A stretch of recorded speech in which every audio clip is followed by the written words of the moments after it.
The test sat there, two bright blue lines screaming positive. Seriously, right now, in this absolute mess of a life I've created? My hand shook, the urge to throw it across the room almost uncontrollable. But no, instead, I had to play the part of the happy, excited, expectant mother-to-be. That's the role I decided to assign myself, right?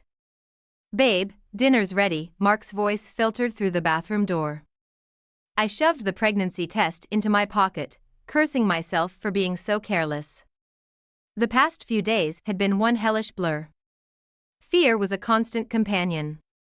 Nausea settled in the pit of my stomach like a stubborn lump of guilt. I couldn't eat, couldn't sleep, the world around me felt off kilter. Sarah, you okay? Mark peered into the dining room, worry wrinkling his forehead. You've barely touched your food. And just like that, he nailed it. Every shared meal, every loving touch in bed, had become unbearable since it happened.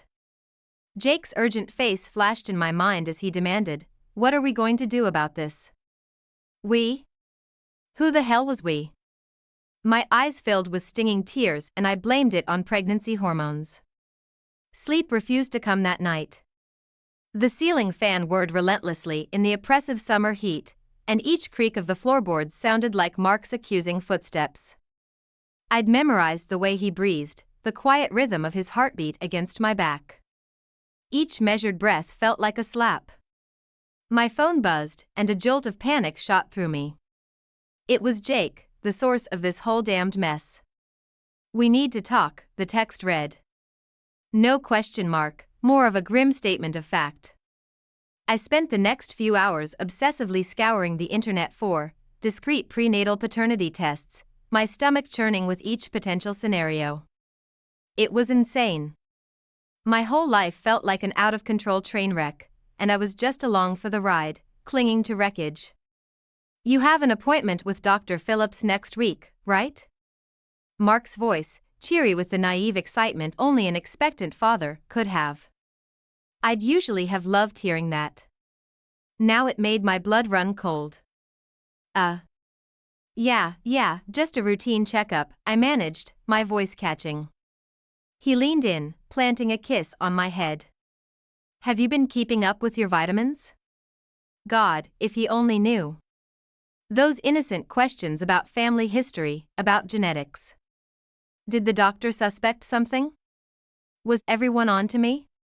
Panic set in. I needed an escape plan. Suddenly, I remembered why I'd gotten into this disaster in the first place.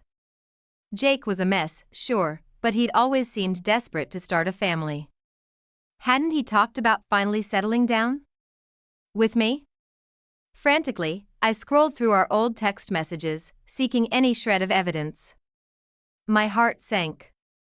Sure, there was playful flirting, but nothing that confirmed a deep desire for fatherhood. Nothing that could help my situation now. There it was.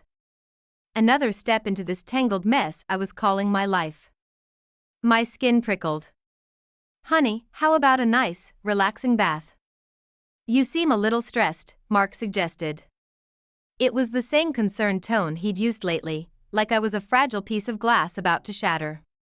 But stressed was an understatement. I couldn't touch him.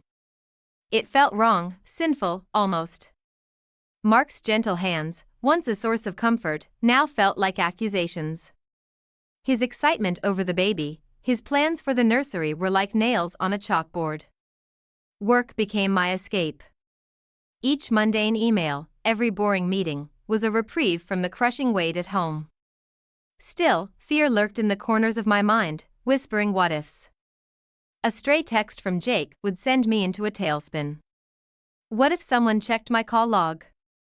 What if a coworker noticed my distracted state? Jake's texts were a strange mix of desperation and vague reassurance. "We'll figure this out," he'd say, but then the next day, it was, "Tell me what you're going to do." The unspoken threat, the weight of his need, was more than I could handle. Something shifted at home. I'd grown hypersensitive to Mark's moods. Was that a hint of anger in his voice? Did his "good morning" seem a little short, or was that just my paranoia run wild? Was he on to me? It was exhausting, this perpetual state of high alert. Then, there was that run-in with Emily at the grocery store. Jake's wife, her bubbly, "How are you doing, Mama?" As she patted her own rounded belly sent icy tendrils of fear down my spine. I choked out some generic pleasantries, desperately wanting to run. It wasn't just her. Everyone was starting to look like a potential threat. The nightly ritual of deleting Jake's texts and calls became obsessive, but it did nothing to erase the evidence in my own treacherous mind. At night, insomnia was my constant companion. I'd stare at the framed photo of my daughters, their sweet smiles stabbing at my heart. The guilt gnawed at me. What kind of example was I setting for them? My life had become a masterclass in deception. My smiles were fake, my affection forced. I was an actress in the worst play ever written, and with every passing day, the fear of being caught threatened to swallow me whole. I was a ticking time bomb, but nobody knew it but me. Or did they? Discreet at-home DNA testing. My fingers flew across the keyboard, a mixture of desperation and dread churning in my stomach. The internet was a double-edged sword, a wealth of information, but also a terrifying rabbit hole of potential consequences. What if someone tracked my searches? The fear sat like an unwelcome guest in my chest, a constant companion. I needed answers, and I needed them fast. Under the guise of an urgent work lunch, I slipped away to meet with a genetic counselor. Her clinical tone did little to ease my anxiety. As she explained the procedures, the swabs, the timeline, it all felt like some nightmarish science fiction movie. "We'll get the results to you as quickly as possible," the counselor said, her crisp smile somehow making it all feel more surreal. Walking out of her office, I felt branded. Surely, anyone could see the secret I was now carrying in my very DNA. Jake's constant texts were a relentless tormentor. "We have to figure this out," he'd demand, but my every text back felt like another knot in the tangled mess of lies. Mark's plans for a baby moon weekend felt like some cruel joke. A sudden, out-of-town work conference became the perfect alibi. I booked the flight with shaking hands, guilt swirling like a storm inside of me. That sterile hotel room became my secret laboratory. The DNA kid sat on the bed, a silent accusation. Swabbing the inside of my cheek felt like I was taking a piece of my soul and laying it bare for judgment. Sending off that envelope was the most desperate act of my life. A desperate hope for some sort of clarity, mixed with a dread so deep it threatened to drown me. The hotel room phone blinked red when I least expected it. Mark's name glowed on the screen. "Just checking in, Honeybun, wanted to hear your voice." His tone was soft, loving. Suddenly the hotel room felt suffocating. The lies pressing down on me. Back at the office, Jake had started getting sloppy. In the dull glow of my computer screen, his normally playful texts crackled with tension. He was unraveling too, and his desperation only fueled mine. An invitation pinged through. Coffee, casual catch-up. Did he know? Was it a trap? Or was he just as lost and drowning as me? The waiting was agony. Each tick of the clock felt amplified. At home, I was a walking disaster. Rearranging furniture, scrubbing at imaginary stains, it was useless. My mind was on a perpetual spin cycle, churning through endless disaster scenarios. Then, it came. The email I'd been dreading. My trembling fingers hovered over the mouse.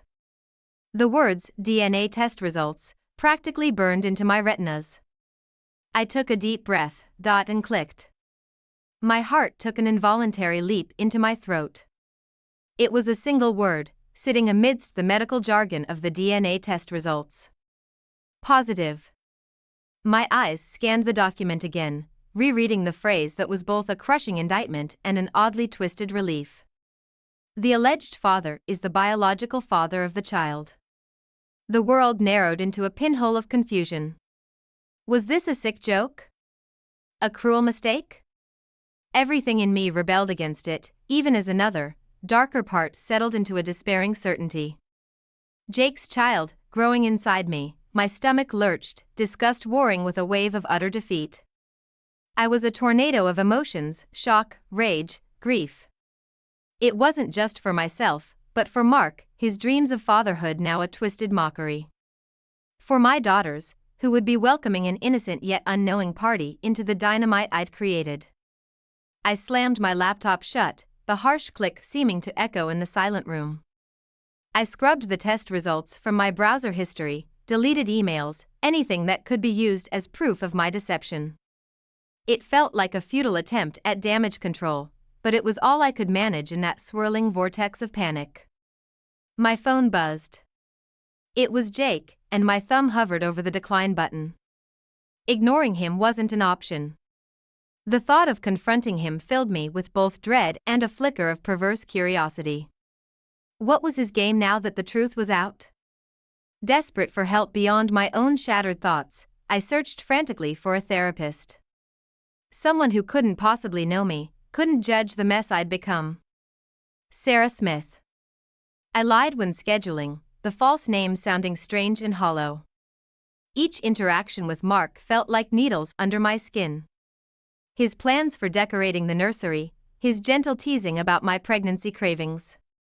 They'd always been sweet, endearing. Now, they were torture, a constant reminder of my monstrous betrayal. Worst of all was the solace I started to find in my daughters. Their innocent laughter, their fierce, unquestioning love for me felt like a rebuke. How could I look at them, knowing I carried a secret that could tear our family apart? Was I even worthy of being their mother anymore? There it was, the question I kept circling back to. Was it time to come clean? Tell Mark everything? What about Jake? Surely he had a responsibility in this. Yet, a terrified voice whispered in my mind. Could I ever survive the fallout? The coffee shop was buzzing, but I might as well have been alone on a deserted island. Jake sat across from me, looking just as miserable and shell-shocked as I felt. The casual facade we'd once shared was gone. This was raw and ugly. What the hell are you going to do? His accusation hung heavy in the air, his usual flirtatious tone replaced by fear-laced anger. He'd made that mess with me, but now, he was placing the responsibility squarely at my feet. I don't know, I choked out. My carefully rehearsed plan to confront him, to demand honesty, crumbled in the face of his desperation. He can't find out, Jake hissed, then glanced around like we were being watched. We probably were. Everyone seemed like a spy these days. Then, he dropped a bombshell. Emily knows. The world lurched sideways, knows what? My voice was a rasp. How could his wife, sweet, bubbly Emily, know about us? Not the baby, not yet. Jake mumbled, his voice dropping. But she knows about us. I screwed up, okay? He looked away, shame washing over his face. Another twist of the knife. Another crack in my own precarious facade. This mess had tentacles, reaching into lives I couldn't even comprehend. I stood up abruptly, knocking my chair back. I have to go. Every instinct screamed at me to flee this conversation, this disaster. Sleep was a cruel mistress, refusing to grant me escape. My mind replayed the confrontation with Jake on an endless loop, interspersed with Mark's worried face. Had he always looked this concerned? Or was I just now noticing the creases of worry, the way his smile didn't quite reach his eyes anymore? The only relief came from feverishly scribbling in a hidden notebook, page after page filled with my barely legible scrawl, an endless outpouring of shame, fear, and desperate justifications. It was the only way to contain the chaos threatening to consume me. The kindness of strangers startled me. An exhausted mom in the grocery line, offering support as I fumbled to corral my daughters. An older woman on a park bench who simply smiled, her presence oddly reassuring. I craved human connection, yet recoiled from it, suspecting judgment behind every glance. Mark shifted into this new mode. Gentle detachment replaced his easy affection. He'd ask, "Are you okay?" Like he barely expected an answer. We went through the motions, dinner, bedtime stories, shared space, yet we felt like strangers in our own home. I was unraveling piece by piece. My once ordered life was a house of cards, each passing day threatening to blow it all apart. There was only one way forward, as terrifying as it was. He had to know. Mark had to know. But how, when, each question circled in my head, a carousel I couldn't escape. It was the way I said, "Honey," that did it. Not the usual sweetness, something was off. Too detached. Maybe with a hint of forced cheer that my frayed nerves couldn't quite mask. Mark picked up on it instantly. His plate with the half-eaten salmon clattered down a little too harshly. "Is something wrong? You seem distant." His voice was deceptively calm. My world narrowed down to a single point. To escape, to deflect, or the terrifying alternative. "Distant," I echoed, trying to sound playful, but my voice cracked. He just stared, the look on his face a chilling mix of suspicion and dawning hurt. I collapsed onto a kitchen chair, unable to bear the weight of the deception any longer. Tears came then, unstoppable waves of shame and fear washing over me. "Mark, I need to tell you something." The words spilled out in a jumbled, incoherent rush. Betrayal, Jake, the baby.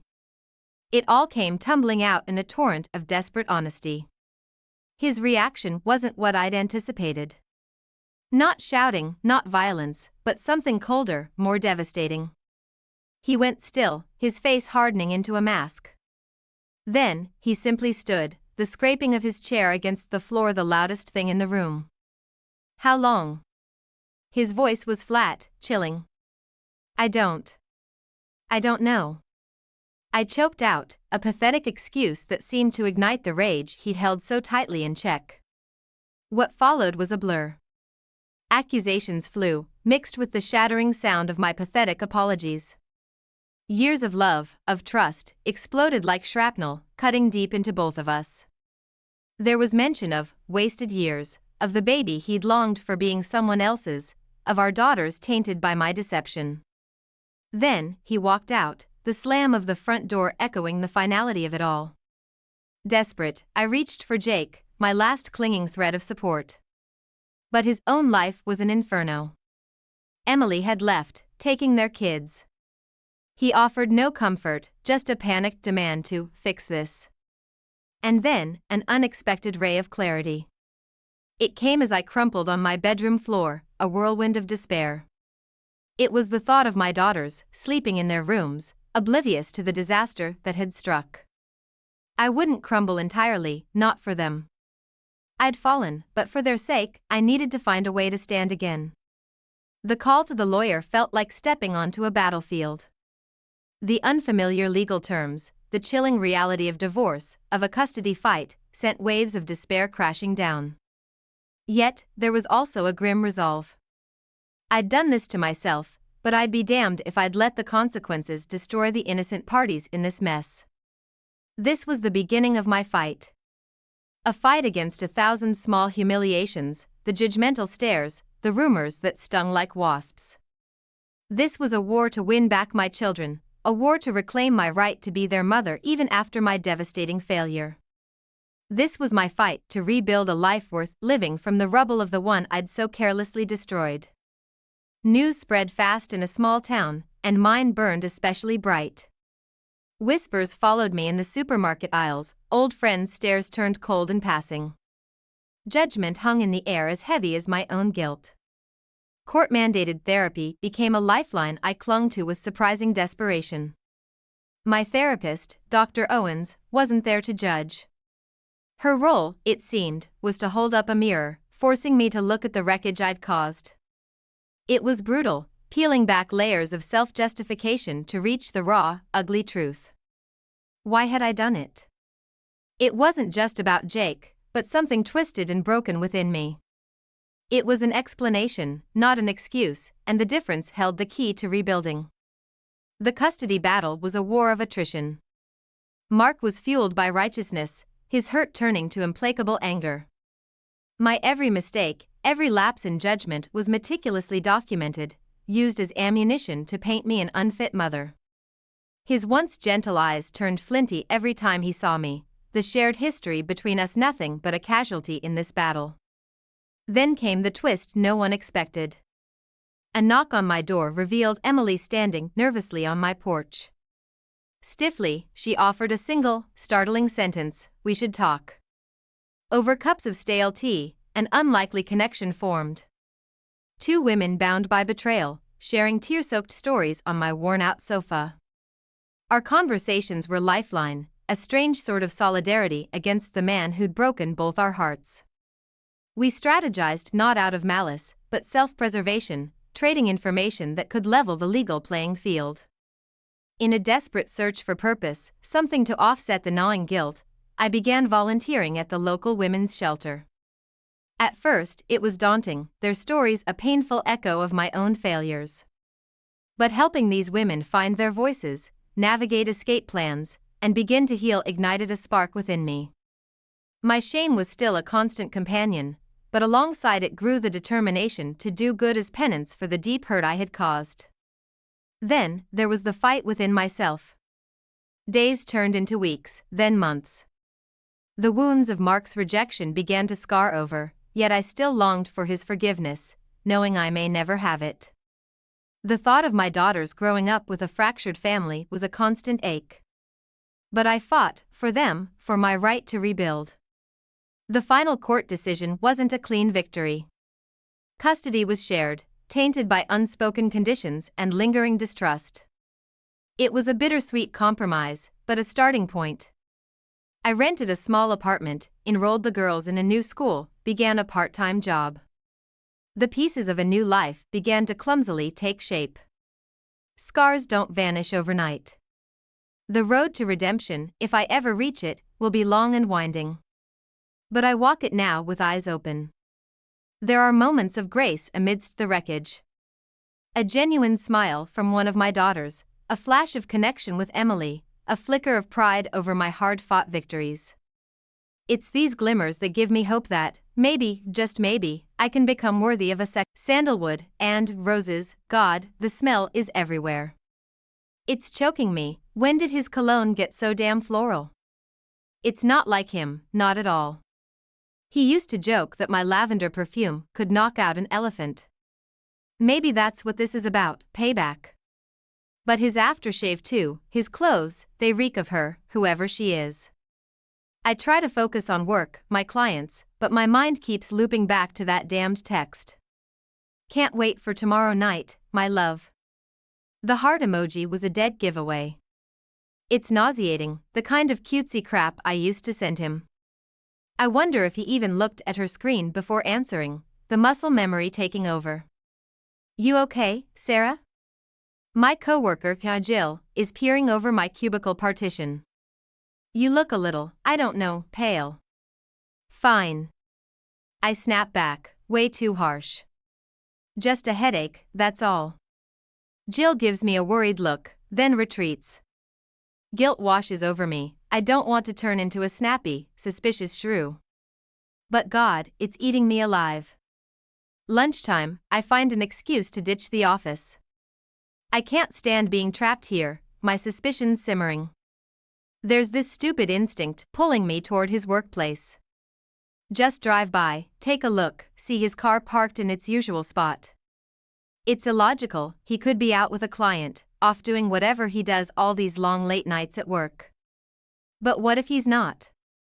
The car is there, nestled smugly in the corner of the employee lot. A crushing wave of disappointment mixed with a sharp stab of adrenaline hits me. See, he's totally at work, like he always is, I'm just imagining things. But why does that make me feel even worse? I try to push the feeling aside, but an impulsive decision takes hold. I'm not going back to the office. Instead, I find a little cafe nearby, one with an outdoor patio mostly hidden behind a hedge. I order an iced latte, way too wired for anything stronger. I can even see the office building from here if I squint. An hour passes, maybe two, I see people filter in and out, office workers and clients shuffling along. But know him, a gnawing worry in my gut intensifies. Is this it? Is this the day I become the crazy wife, the one staking out her man like some B-movie cliché? A familiar figure emerges from the front entrance. A jolt goes through me. Oh God, it's not him. It's a woman, young, way younger than me. Long blonde hair, sleek suit. She checks her phone, a half-smile blooming on her face. I recognize that smile, it's the smile I used to send him at the start of the day, that giddy, can't wait to see you tonight, smile. She turns, waiting expectantly. A black SUV swings into the lot. And there he is, my husband, leaning in to kiss her, not a friendly peck, a lingering, hungry kiss. The world melts away, my iced latte crashes to the ground, shattering. I barely feel the sting of glass on my ankles. Everything inside me goes numb, then molten hot rage takes over. I don't remember standing up, don't remember marching over there. All I know is I need to be in that car, right this second, wiping that smug look off his face. My hands are shaking on the steering wheel. Is this all some sick dream? A warped reality TV show where they reveal the joke at the end, and we all laugh about it. No, it's so damn real, the knot in my stomach could choke a horse. I have to do something. Confront them, scream in the middle of their stupid fancy bistro, throw his things out on the front lawn when he gets home. No, those are the things you see in movies, the things people regret later. I need a plan, something clever, something that cuts deeper than cheap theatrics. I drive, ending up at Luca's place without even thinking. She's my rock, my no bullshit best friend who always has a bottle of wine and a knack for brutal honesty at the ready. The moment she sees me, face streaked with tears, she knows something's seriously wrong. Spill, she demands after pouring me a giant glass of something red and potent. The words tumble out, the text, the stakeout, the bistro, the kiss. With every word, it becomes more real, more horrifying. Luca's face shifts from confusion to disbelief to full-on rage. She's muttering swears that would make a sailor blush. Her anger fuels something in me, a flicker of defiance replacing the hollowing numbness. He's not worth a scene, you hear me? Luca's voice is low, dangerous. Public humiliation is too easy. We need to make him hurt in ways he can't understand. A seed of an idea begins to form. He's always prided himself on his intelligence, his smooth operator act. What if I don't destroy things? What if I take things? His power, his reputation, his smug belief that he can get away with anything. That's how I make him understand. Over the next few hours, a plan emerges. It's a little risky, a little crazy, and probably not entirely legal, but that just makes it all the more satisfying. We start digging. Credit cards, bank accounts, anything that might expose a money trail. Those spa days suddenly seem awfully expensive. You have to be a ghost, Sarah, Lucas whispers. Don't confront, don't give anything away. He thinks you're clueless, let him keep thinking it. The thought of him underestimating me, comfortable in his deception, sends a rush of adrenaline through me. I'm playing a part now, a vengeful angel. A text arrives. Him. Working late again, darling. Don't wait up. I nearly hurl but manage a reply. Sounds good. Sleep tight. Game on, I say to Lucy. She raises her glass, a wicked grin spreading across her face. Game on. A few days later. He's gone all day, some big conference or whatever. Time to move. I've hired movers. They think I'm just redecorating, that I want to gift him with an empty house when he gets back. Well, he's not wrong about the gift part. I supervise, strangely calm. All our stuff, the furniture he picked out, the stupid modern art I never liked, loaded into the truck. But I leave traces. His favorite golf clubs stay, cropped against the wall where he always tossed them. A framed photo of us, smiling on some long-forgotten vacation, is prominently displayed on the bedside table. As they drive away, a wave of doubt hits me. What if this is too much? What if I'm going to regret this? Then I remember the bistro, the way she looked at him, and the fire ignites again. He's going to regret it, big time. I take the mover's cash, lock up, and walk away. For the first time in days, I take a deep breath without feeling the weight of betrayal crushing my lungs. Tonight, I am a woman on a mission. Tonight, I sleep at Lucy's. Tomorrow, the real fun begins. He's cancelled his flight. Lucy's voice crackles through the speakerphone. I'm in her office on lunch break, adrenaline pumping through me. Ever since the movers left, every chime on my phone has been like a countdown to detonation. What? My breath hitches. But his big conference, he was supposed to present something. Apparently not anymore, Lucy says. There's a hint of glee in her voice she can't quite hide. The office admin just emailed. Something vague about a family emergency. Something clicks in my mind. Not an emergency with his family, no. The emergency is her, the fallout, the sudden realization that his carefully hidden world is crumbling. Panic must be setting in. Good, let him squirm. Keep me posted, I tell Lucy, and I almost mean it. There's a small part of me that wants to witness his downfall firsthand, see his face when he comes home to an empty house, the terror sinking in. But the stronger me knows I need distance to keep the plan intact. The rest of the workday is a blur. I go through the motions, answering emails, pretending to care about spreadsheets. He calls twice, but I let them go to voicemail. I've switched my phone to silent except for a single number, the private investigator. Lucy texts an update. He's still at the office.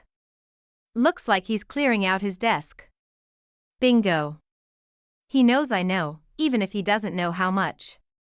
The moment the clock strikes 5, I'm out the door. Tonight's mission is critical and requires a change in venue. I drive not to Lucas but to a hotel. One of those discreet ones on the edge of town, the kind no one admits to frequenting. The absurdity of it all makes a twisted sort of sense. I check in, request the blandest, most generic room they have. No lake view, no fancy robes. Just 4 walls and a bed. And the investigator's number, programmed into the landline. When it finally rings, my pulse quickens. Mrs. Anderson? His voice is crisp, professional. I have the information you requested. Shall we meet in the lobby? Yes. Right now. I'm shaking, but my voice sounds strong. There's no turning back. The investigator is a middle-aged man, unassuming. He slides a large manila envelope across the worn coffee table. Everything your husband doesn't want you to know is in here. And just like that, my whole world opens up into a horrific panorama. Photos of them at restaurants, a ridiculously plush hotel room, dates, times, all meticulously catalogued. My stomach does a sickening flip, but I force myself to breathe. Evidence is power, I remind myself. Did you get anything else? I ask hesitantly. He produces a smaller envelope. Bank records, wire transfers, mostly. He avoids my eyes, a flicker of something like pity crossing his face. Your husband has been siphoning funds for some time now, Mrs. Anderson. A considerable amount, moved into untraceable accounts. The room starts to spin. Siphoning money? It's not just infidelity, it's fraud. Everything he portrayed, everything we built together, a lie underpinned by financial betrayal too. I close my eyes, the investigator's voice fading into the background. A knock on the door. Room service. I hadn't ordered anything, but I open the door anyway, feeling a strange disconnect from my own body. It's a bellhop, a trolley laden with champagne and oysters. Compliments of Mr. X, the bellhop says with a wink. He wheels it in, eyes widening with curiosity at the strewn papers. Let me know if there's anything else I can bring you, ma'am. Mr. X. That's what I called him in the investigator's emails. No names, all anonymity. And now, a not-so-subtle reminder of his arrogance. He thinks he can taunt me, even now? Fury surges, hot and overwhelming. No, I won't cry in this sterile hotel room. I won't give him that victory. I grab a plate and hurl the oysters against the wall, their slimy residue splattering with satisfying thuds. I'm going to savor his downfall, piece by glorious piece. He has no idea what kind of storm he's unleashed. Every time I look in the mirror now, two women stare back at me. One is the me he remembers, slightly frazzled, focused on domesticity, a little lost around the edges. The other, the one I'm becoming, she's dangerous, all sharp angles and barely contained rage. Getting dressed for the party is like putting on armor. The dress is the color of rage, and it screams unapologetic womanhood. The makeup, the hair, they scream power. I walk out of the salon and into the warm evening air, feeling like a different species. I call Lucy for a ride. Of course, she knows the plan. She's probably more excited than I am. You look like a goddamn warrior princess, Lucy says as I slide into her car, a bottle of champagne chilling on ice in the back seat. Ready for battle? Ready to burn the damn place to the ground, I reply, and there's only a hint of exaggeration in my voice. The party is a swarm of suits and cocktail dresses. Everyone who's anyone in the company is here, a tribute to the grand illusion my husband helped build. The CEO spots me immediately, a surprised look crossing his face. Good, let him wonder. Let gossip begin before any champagne is even spilled. I move through the crowd strategically, making small talk, accepting congratulations about my husband's hard work. It's physically painful to suppress the urge to snarl, to blurt out the truth in one glorious burst. And then I see her. The honey blonde hair, the dress that cost more than my car. She's across the room, sipping something pink and bubbly. Panic flashes in her eyes as she takes me in. She knows something's wrong. He's approaching now, a cocky grin on his face. Darling, you look amazing, he says. Does he not recognize the fury burning behind my smile? You too, I purr, leaning in to kiss him. Just lightly, on the cheek. I want him close enough to smell the unfamiliar perfume clinging to my skin, a blatant echo of his own betrayal. As he pulls back, eyes searching mine, I notice the envelope in his hand. Our final act begins. Oh, what's that? I ask, feigning sweet innocence. Just some, reports. I wanted to go over them tonight. A bead of sweat is starting to form on his brow. He knows this isn't good. Later, I say dismissively. The private investigator is about to arrive. He has something rather important to share with us, don't you think?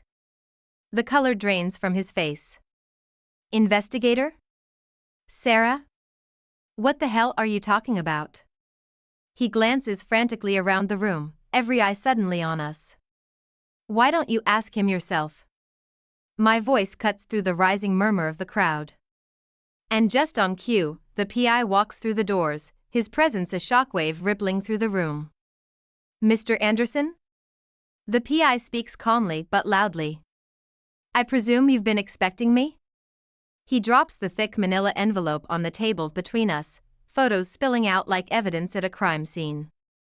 His mistress lets out a gasp, the pink champagne suddenly all over her designer dress. The CEO bursts through the crowd. What's the meaning of this? He booms, his face turning a dangerous shade of red. That's when I finally lose it. All the composure, the careful planning, dissolves into righteous fury. The meaning is, I start, my voice trembling only slightly, that my husband here, he's a liar, a cheat, and probably a thief as well. I step forward, taking the envelope. I start pulling out the damning evidence, spreading it across the table for all to see. Affair receipts, bank transfers, photos of them in their love nest. The room goes silent, then erupts into a frenzy of whispers and horrified glances. His excuses are pathetic, stammered half-truths no one believes. The CEO cuts him off, demanding his resignation immediately. I watch his mistress scuttle towards the exit, her humiliation complete. In the chaos, I notice Lucy at the back, a proud smirk on her face, phone out and likely recording the whole glorious mess. Finally, he's led away, security flanking him like a common criminal. His eyes meet mine as he passes, no longer filled with arrogance, but with something akin to terror. He's ruined, and he knows it. The crowd begins to part for me, pity and disgust twisting their polite smiles. But in that moment, I couldn't care less. I've burned the house to the ground. Now is the time to walk out of the ashes and straight into a new life, one of my own choosing. The applause starts slow, a few hesitant claps. Then it spreads like wildfire. Women with tight, disapproving smiles, men whose eyes flicker between respect and unease. I become the center of their world, yet it feels strangely distant. This is a spectacle, a drama they'll gossip about around water coolers until the next scandal takes its place. He's gone now, publicly shamed, his carefully constructed life imploding. But amidst the rush of vindication, a new feeling creeps in. Loneliness. It sits heavy in my chest, a counterpoint to the adrenaline fading from my veins. Lucy weaves through the crowd, her hand finding mine. You did it, she whispers, eyes ablaze with a mix of awe and concern. You absolutely decimated him.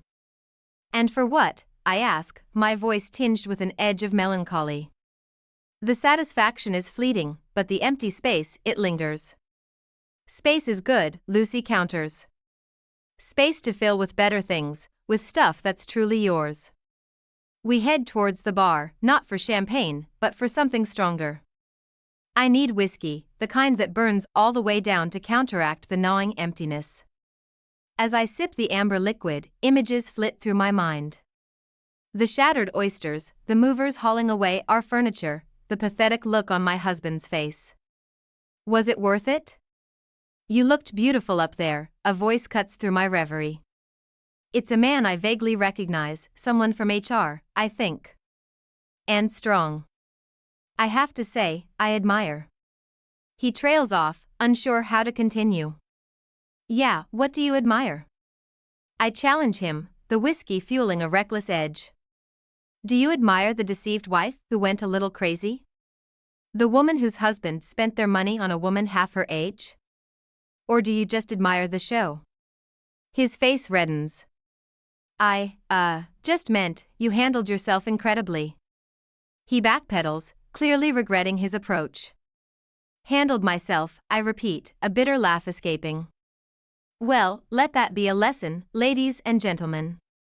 If you ever get cheated on, just handle yourself, gracefully. The HR guy stumbles away, a perfect representation of the absurdity of it all. The congratulations, the awkward pity, none of them know. They didn't see me sobbing into a takeout container at 3 a.m., or the stack of bills with no way to pay them. Later, when the party begins to thin, Lucy and I slip out unnoticed. The night air is cool, a welcome relief from the stuffy ballroom. Okay, no more moping, she declares, nudging me playfully. We're off to celebrate your newfound freedom. Celebrate what? I ask, feeling lost and adrift. Staring down an uncertain future? My bank account is as empty as my house. Celebrate potential, Lucy counters, her voice firm. You're Sarah, the clever, resourceful one, remember? Your life's not over, it's just taken a left turn into uncharted territory. And sometimes, she pauses, a mischievous grin spreading across her face, uncharted territory is exactly where the treasure's hidden. Her words spark something in me. Maybe she's right, maybe this isn't an ending, but a messy, complicated beginning. It won't be easy, but then again, nothing worth having ever is.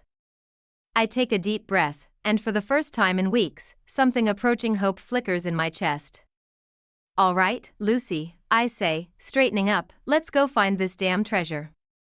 Something's wrong with Lucy's apartment, that's the first thought that registers as we walk through the door. My temporary home for the last few weeks smells different, not bad, just unfamiliar. I pause, nostrils flaring, trying to pinpoint the scent. What is that? I ask, trying to keep the suspicion out of my voice.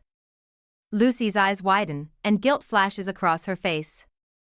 I've been burning this new candle. She rushes toward the kitchen counter, her movements a bit too jerky. Since when do you even like candles?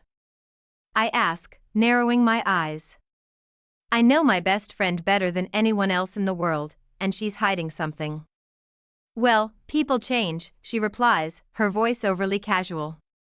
She grabs a bottle of wine and 2 glasses, clearly trying to distract me.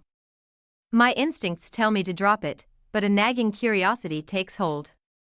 Okay then, Miss Serenity, I say, crossing my arms. Let's test your newfound love of candles. Where'd you get this one? She hesitates, then points toward a generic-looking jar on the coffee table. It's cream-colored, vanilla-scented, probably, nothing remarkable. But then I notice the wisp of smoke curling upward. Something doesn't add up. That candle's not lit, I say. The smell is too strong, too present, for an extinguished wick. Lucy starts babbling, a series of nonsensical excuses about drafts and open windows. My suspicions solidify into certainty. She's hiding something, and it's not just a newfound appreciation for ambience. Lucy, I interrupt, my voice firm, enough with the games. What's going on? The facade of nonchalance crumbles. She drops into the armchair, defeated. Okay, you busted me, she admits. It's not a candle. My heart jumps in my chest. I sit down next to her, a mix of worry and anticipation swirling inside me. The way she's acting, it can't be anything good, can it? It's a guy, she finally blurts out. He was here last night. The revelation crashes over me in a wave. I want to be happy for her, I really do. But a pang of envy cuts through me. She has late-night rendezvous with a mysterious man, and I haven't been on a date in, a decade. My life feels stagnant, stuck in the aftermath of a crisis, while hers is already moving forward. Well, spill, I demand, playfully nudging her. Who is he? What's his name? Do I know him? Lucy launches into a breathless recounting of their meet-cute at the grocery store, how he'd helped her pick out avocados, how their first date had been a total disaster yet somehow romantic. It's all so adorably normal, the kind of thing I haven't experienced in years. Bitterness threatens to rise up, but I push it down. She shows me his picture on her phone. He's fine, average, a bit on the dorky side. But hey, if he can make Lucy laugh that genuinely, good for her. I don't know, Luce, I say cautiously. Seems a little fast? Her smile falters. Don't do that, she pleads. Don't poison this with your cynicism. He's nice, really, just give him a chance. I sigh, defeated, fine, you win. When do I get to vet this mystery man? Relief washes over Lucy's face. But as we settle on the couch with our wine, that nagging feeling in my gut returns. Lucy's newfound romance seems too good to be true. Too convenient a distraction from the mess my life has become. Maybe those instincts weren't so far off after all.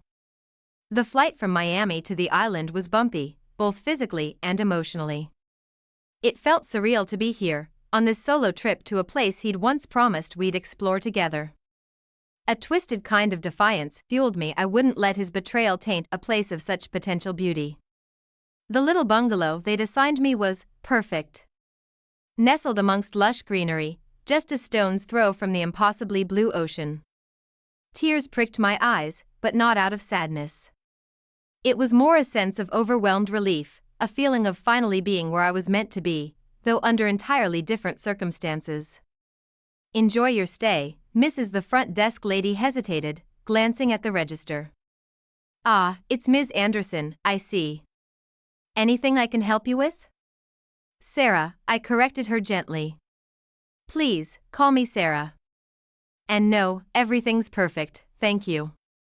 With keys in hand, I made my way to the bungalow, the tropical humidity hitting me like a warm blanket. Inside, there was a welcome basket on the table, fruit, a bottle of local rum, and another note. Welcome. Enjoy paradise, L. Lucy again. It struck me as a bit excessive, but she meant well, I suppose. I poured myself a rum and pineapple juice, savoring the sweet tanginess. This was it. The start of my healing, my journey, or whatever cheesy term people like to use. The next few days flowed by in a dreamy haze. Beach walks where the only footprints were my own, naps in a hammock under the shade of palm trees, books devoured on my little porch. It was heavenly, but as the initial wave of serenity began to ebb, new emotions started to bubble up. Restlessness, and a surprising touch of loneliness. One evening, as the sun began its descent, painting the sky in fiery colors, I decided to explore the village near the resort. Maybe a lively bar, some interaction with other tourists, wouldn't be so terrible. Strolling along the main street, I noticed a cozy-looking little restaurant, tables spilling out onto the cobblestones. The menu boasted local seafood, and the sound of laughter and clinking glasses was a siren call. As I approached, a waiter with a warm smile beckoned me in. He led me to a small table, right on the edge of the patio, perfect for people watching. Just you this evening? He asked with a kind smile. My throat tightened slightly, but I forced myself to smile back. Yes, just me, I replied confidently. A treat to myself. He nodded, approvingly I think, and handed me the menu. As I scanned it, I became acutely aware of the couples surrounding me. Happy chatter filled the air, along with the scent of garlic, sautéed shrimp, and clinking glasses of wine. I started to feel suffocated, all these reminders of my now defunct relationship. Rough day, or celebrating something special? A voice startled me from my spiraling thoughts. I looked up to find the waiter standing by, a teasing grin on his face.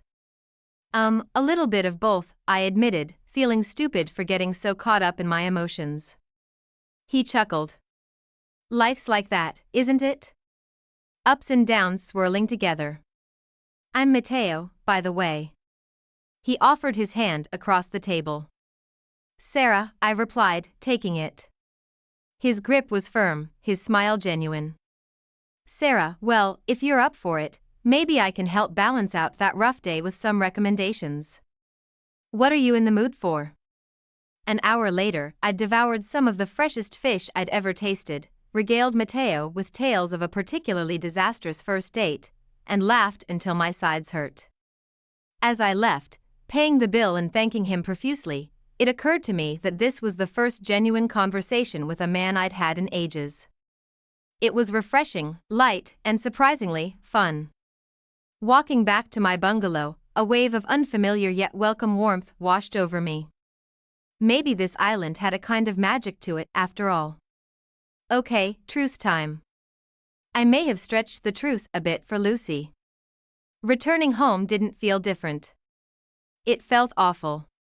My old house, once a space filled with memories, both good and bad, was now a hollow shell. I spent hours staring at the blank walls, reliving snippets of laughter and arguments, the slow erosion of everything I thought I knew. The realtor, a kind woman with overly expressive eyebrows, kept calling. She seemed to sense my reluctance. It's just a house, dear, she chirped. A new family deserves to create their own memories here. A new family. The words stung. Wasn't that supposed to be my family? It was idiotic, I knew, to cling to this inanimate structure. Yet, letting go symbolized another kind of loss. And then, like a beacon in the fog, the job offer landed in my inbox. It was one of those meant-to-be moments when the universe throws you a lifeline. Only, it wasn't a lifeline, it was a challenge. The position was senior, miles beyond anything I'd held previously. Could I actually do it? Imposter syndrome reared its ugly head. I called the colleague who'd reached out. Sarah, it's great to hear from you. Honestly, we were blown away when your name popped up. Are you even interested? Interested? Yes. My voice came out stronger than I felt. But, Lisa, I have to be honest. I haven't been exactly at the top of my career game. I trailed off, unsure how to explain a years-long gap caused by marital implosion. There was a silence, then a warm chuckle. Sarah, we both know life happens, she said. The point is, you're brilliant. Everyone remembers that presentation you gave a few years back, the one with those ridiculous pie charts? You convinced the entire board to take a risk. That's what we need now. Tears of relief prickled my eyes. This wasn't pity, it was faith in my abilities. Okay, I said, a spark of my old determination igniting, I'm in. When can I start? A flurry of paperwork, hasty goodbyes to my island paradise, and suddenly, I was back in the city. My temporary home was a cramped studio apartment with an oddly optimistic yellow kitchen. But it was mine, a fresh canvas on a smaller scale. The first day at the new job was terrifying and exhilarating all at once. Surrounded by sharp-dressed, ambitious people half my age, I felt out of my depth. But there was no time for second-guessing. I dove into projects, spreadsheets, and jargon-filled meetings, relearning the vocabulary of the corporate world. It was exhausting but invigorating in a way I hadn't felt in years. One evening, as I trudged home after a particularly grueling strategy session, I spotted a woman standing at the corner, looking completely lost. She wore an ill-fitting pantsuit and was clutching a worn briefcase like a lifeline. An inexplicable urge washed over me. I recognized that look, that bewilderment masking quiet terror. "Can I help?" I asked her. She startled, then smiled shyly. "I'm not sure. I'm looking for..." She fumbled for a scrap of paper in her purse, Turner and Hayes. "It's my first day, and I'm already hopelessly late." "Lucky for you, that's my building too," I said with a grin. "Follow me." Walking up those familiar corporate steps with her, I realized something. I wasn't just getting my old groove back. I was becoming someone new, strong, sure-footed, and yes, just a little bit scary, in a good way. Maybe that woman in the mirror wasn't so unfamiliar after all. The Eiffel Tower glitters obnoxiously. It was supposed to be romantic, a symbol of the city of love, yet all it does is remind me how utterly alone I am. It's been a year since I packed up and fled to Paris. A year of grueling French lessons, too many croissants, and an endless stream of faceless Tinder dates. Am I happy? That's what Lucy keeps asking, her voice echoing through my expensive little apartment. Happy doesn't mean the absence of sadness, Sarah. It's about growth. She's quoting some self-help guru again. Don't get me wrong, things are good. The business is thriving. I've even convinced my rusty French accent to behave itself most days. But there's this emptiness beneath the surface, a hollowness that lingers in the early mornings and late nights. It whispers that all the cobblestone streets and fresh baguettes in the world can't heal some wounds. "Espresso, madam?" The waitress jolts me out of my brooding, and I offer a forced smile. As I fumble for change, my fingers brush against the worn leather of the miniature notebook I carry everywhere. A habit instilled by some therapist back home who insisted I externalize my emotions. Pathetic or not, it's cathartic to scribble the occasional rant about Parisian drivers or the shocking price of wine. I absent-mindedly flip to a new page, and my gaze catches on a sentence I don't recall writing. "Your freedom comes at a cost." He's watching. A chill runs down my spine. Nonsense. My own paranoid ramblings from some lonely evening, right? Still, I scan the crowded cafe. Tourists chattering excitedly, a bored-looking businessman tapping away on his laptop. No one even remotely interesting, let alone menacing. I force out a shaky laugh. Paris is making me lose my mind. But then, a whiff of sandalwood with that sickening floral undertone. It's him. That scent is burned into memory, along with the feel of his hands, his deceiving smile. But how? He's a disgraced nobody, banished to the social wastelands. He couldn't possibly have followed me here, could he? A figure walks by, his back to me. For a heartbeat, the shape of his shoulders, the way he holds his head, it's him. Panic surges, the cafe blurring around me. He's here. Do I run? Confront him? All those neatly compartmentalized feelings of betrayal, fury, the lingering sense of shame. They crash over me in a toxic wave. I stumble to my feet. The figure has disappeared around the corner. I reach for my bag, then the notebook drops from my trembling hands. As it falls open, a single word jumps out, remember. A wave of nausea hits me as realization dawns. It's not a notebook. It's a cheap diary, the kind teenage girls keep. My face flushes hot.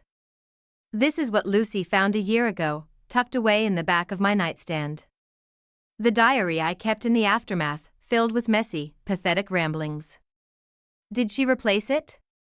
No, might eventually write in it again? Is this some twisted game? The world tilts. Is it him? Or is it her?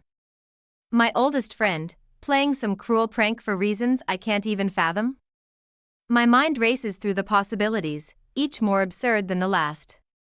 I snatch up the diary, shove some euros onto the table, and stumble out of the cafe. The cool Parisian air does nothing to soothe the burning in my chest. Betrayal, it turns out, comes in many